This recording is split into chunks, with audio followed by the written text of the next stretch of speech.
Ukraine యుద్ధాన్ని అడ్డుపెట్టుకొని Russia దగ్గర చమురు కొననివ్వకుండా భారత్, చైనాతో సహా చాలా దేశాల మీద అమెరికా ఆంక్షలు విధిస్తోంది. ఈ ఆంక్షలు విధించడం అనేది కేవలం అమెరికా తన యొక్క ఆర్థిక శక్తిని పెంచుకోవడానికి, రష్యాని పూర్తిగా నాశనం చేయడానికి, అక్కడ అమెరికా ప్రపంచంలోనే అతిపెద్ద ఆర్థిక శక్తిగా ఎదగడానికి ఈ యుద్ధాన్ని అడ్డుపెట్టుకుంటుందే తప్ప రష్యా ఉక్రెయిన్ యుద్ధాన్ని ఆపాలని ఎక్కడా కూడా ప్రయత్నాలు చేసినట్లుగా లేదన్న విధంగా ఇప్పుడు రష్యా విదేశాంగ మంత్రి సెర్గీ లావ్రోవ్ అయితే విమర్శించారు. అయితే మేము కూడా భారత్, చైనా, ఇండోనేషియా, బ్రెజిల్ లాగా అమెరికా లాంటి శక్తివంతమైనటువంటి దేశాలతో మంచి సంబంధాలని పెట్టుకోవాలన్నమాట అన్న విధంగా సెర్గీ లావ్రోవ్ అయితే మాట్లాడుతున్నారు. అంటే భారత్, చైనా ఈ దేశాలు ఏవైతే ఉన్నాయో అత్యంత శక్తివంతమైనటువంటి దేశాలతో మంచి సంబంధాలు ఏర్పరచుకోవడానికి చూస్తున్నాయి ప్రయత్నాలు చేస్తున్నాయి. ఆ ప్రయత్నాలు సక్సెస్ అయ్యాయి. అప్పుడప్పుడు అవి ఈ యొక్క దీంతో అంటే రష్యా దగ్గర చమురుకుంటున్నామనే కారణాలతో ఆంక్షలకి గురవుతుండడం అయితే చూస్తున్నాం. ఇలాంటి పరిస్థితుల్లో మేము కూడా ఆ దేశంతో మంచి సంబంధాలు ఏర్పరచుకొని అక్కడ వ్యాపారం చేయాలన్న విధంగా అమెరికా చూస్తోంది. అయితే ఇక్కడ ఉక్రెయిన్ యుద్ధాన్ని ఆపడానికి మేము కూడా ప్రయత్నాలు చేస్తున్నాం, ముందుకు వస్తున్నాం. కానీ ఇక్కడ ప్రతిదీ కూడా అడ్డుకుంటున్నది ఎవరు? అమెరికానే.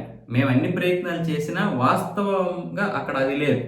ఆ ప్రతిపాదనకు అంగీకరించాం, కానీ ఉక్రెయిన్ సమస్యను పరిష్కరించే దిశగా వెళ్ళాం. అయితే వాస్తవికత దీనికి పూర్తి విరుద్ధంగా ఉంది.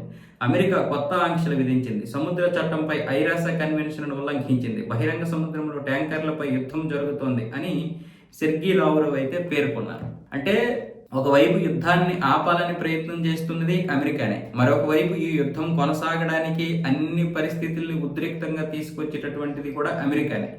ఎక్కడికక్కడ ఆంక్షలు విధించి మా దేశం దగ్గర ఉన్నటువంటి చమురుని కొనివ్వకుండా ఇప్పుడు వెనిజులా దగ్గర ఉన్నటువంటి చమురుని పూర్తిగా అమెరికా అమ్ముకొని లాభపడాలని చూస్తోంది.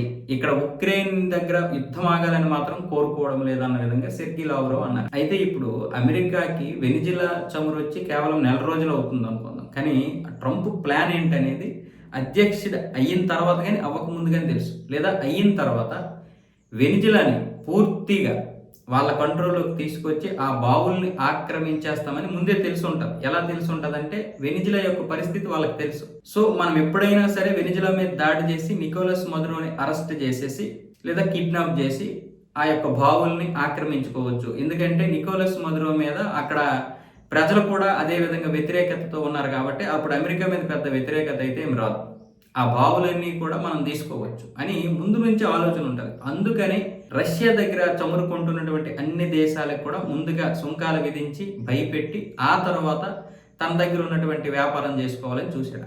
ఆ ప్లాన్ ప్రకారమే ముందు నుంచి సుంకాలు విధించడం, రష్యా దగ్గర చమురుకుంటున్నటువంటి దేశాన్ని భయపెట్టడం, ఆ తర్వాత జనవరి 2వ తారీఖు 3వ తారీఖు నికోలస్ మదురో మీద దాడి చేయడం, ఆయన అరెస్ట్ చేయడం, ఆ బావుల్ని తన కంపెనీలకి అప్పచెప్పడం జరిగింది. అంటే ట్రంప్కి ముందే తెలుసు, మొదటి నుంచి కూడా తెలుసు, కేవలం ఈ యొక్క బావుల దగ్గర ఉన్నటువంటి చమురు నమ్ముకొని లాభపడాలనే తప్ప ఉక్రెయిన్ యుద్ధాన్ని ఆపేయాలని ఏం లేదు.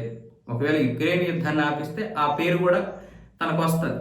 పైగా ఇక్కడ పుతిన్ వినడం లేదు కాబట్టి ఎలాగో ఒకలాగా పేరు ఎలాగో రాలేదు, నోబెల్ శాంతి బహుమతి అది ఎలాగో రాదు కాబట్టి పుతిన్ ఆ అవకాశం నాకు ఇవ్వడు కాబట్టి మనం ఎలాగో ఈ చమురుని ఎలాగైనా ఆక్రమించుకుంటాం కాబట్టి ఇప్పుడు రష్యా దగ్గర కాకుండా మన దగ్గర కొనే విధంగా భారత్ని, చైనాని ఆంక్షల పేరుతో భయపెడితే ఆ 2 మన దగ్గర కొంటే చాలు, వ్యాపారం జరిగిపోద్ది అన్న విధంగా దాని ప్లాన్ అయితే సక్సెస్ అయింది.